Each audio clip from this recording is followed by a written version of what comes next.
நம்ம ஆண்டவர் தீமை நன்மையினால் வெல்லும்படியான கிருபையை நம்ம கொடுத்துருக்கிறார். நம்ம வாழ்க்கையில் தீமைகள் வரும்போது, பிரச்சனைகள் வரும்போது, போராட்டம் வரும்போது நம்ம சோர்ந்து போகிறோம், கண்ணீர் வடிக்கிறோம், சோர்ந்து போய் மனம் உடைந்து போகிறோம். ஆனால் அந்த தீமை நடுவில் கர்த்தர் நன்மையானவைகளை செய்கிறார். நடந்த உண்மை சம்பவம். சில நாட்களுக்கு முன்பாக வட மாநிலத்தில், உத்தரப்பிரதேச மாநிலத்தில் ஒரு அருமையான கர்த்தருடைய ஊழியக்காரர், மிஷினரி கர்த்தருடைய ஊழியத்தை செய்து கொண்டிருந்தார்.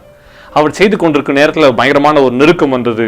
அவர் ஆராதனை நடத்தி கொண்டிருக்கும் போதே அங்கிருந்த இயேசுவை அறியாத புறஜாதிகள் அவருக்கு விரோதமாக எழும்பி அவர் சிறைச்சாலை கொண்டு போய் அடைப்பதற்கான எல்லா காரியத்தை செய்து காவல் நிலையத்தில் வைத்து அவரை தண்டிக்க ஆரம்பித்தாங்க.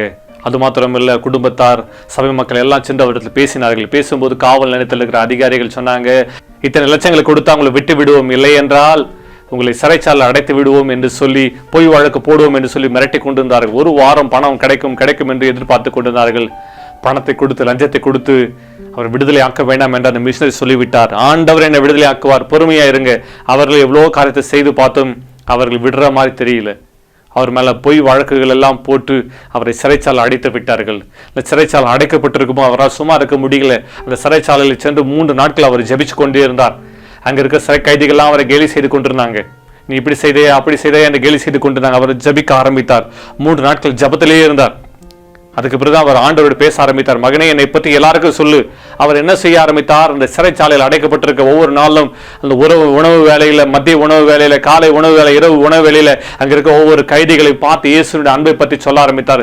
சிலர் கேலி செய்ய ஆரம்பித்தார். ஆனா அவரோட பேசும்போதே, அவர்களிடத்தில் அவர் பேசும்போதே, அந்த கைதிகளுக்கு பேசும்போதே கர்த்தர் வெளிப்பாடுகளை கொடுக்க ஆரம்பித்தார். அவர் ஆண்டவர் வார்த்தை தெளிவாக தைரியத்தோடு சொல்ல ஆரம்பித்தார். தீமை நடுவில் அவர் கர்த்தருடைய வார்த்தையை ஜபத்தோடு அங்க இருக்கிற ஒவ்வொரு கைதிகளுக்கும் சொல்ல ஆரம்பித்தார். பயங்கரமான கொலை குற்றவாளிகள் அநேகர் இருந்தார்கள். எல்லாருக்கும் ஆண்டவர் வார்த்தை சொல்லிக் கொண்டே இருந்தார். நடந்து என்ன தெரியுமா? அவர் சிறைச்சாலையில் அடைக்கப்பட்டிருந்த நாட்கள் முழுவதும் ஒவ்வொருவராய் சந்திச்சு ஆண்டவர் வார்த்தையை சொல்லிக் கொண்டே இருந்தார். அவருடைய பிரச்சனை, போராட்டம் என்னன்னு இவருக்கு தெரியாது. ஆனா ஆண்டவர் உள்ளத்துல போட்ட எல்லா வசனங்களையும், வார்த்தைகளை சொல்ல ஆரம்பித்தார். அவர் சிறைச்சாலை அடைக்கப்பட்டிருந்த 3 வாரங்கள் நடந்து என்ன தெரியுமா? ஆண்டவருடைய அன்பை பற்றி எல்லாருக்கும் சொல்ல ஆரம்பித்தார். அந்த நாட்கள்ல ஆண்டவருடைய அன்பு தொட ஆரம்பித்தது.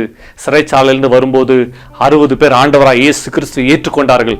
ஆண்டவராய் இயேசு கிறிஸ்து ஏற்றுக்கொண்டு, நாங்கள் இயேசுக்காக வாழ்வோம், இனிமேல் நாங்கள் இயேசு பற்றி தான் பேசுவோம், எங்களுக்கு எப்படியாக வேதாகமம் கிடைக்கும்படி நீங்கள் உதவி செய்யுங்க, நீங்கள் விடுதலை ஆன பிறகு எங்களுக்கு வேதாகமத்தை கிடைக்கும்படி உதவி செய்யுங்கள் என்று சொன்னார்கள். அந்த நாட்கள் 60 பேர் ஆண்டவரை ஏற்றுக்கொண்டார்கள். ஏற்றுக்கொண்டு 60 பேர் ஜெபிக்க ஆரம்பிச்சிட்டாங்க. ஆமென்.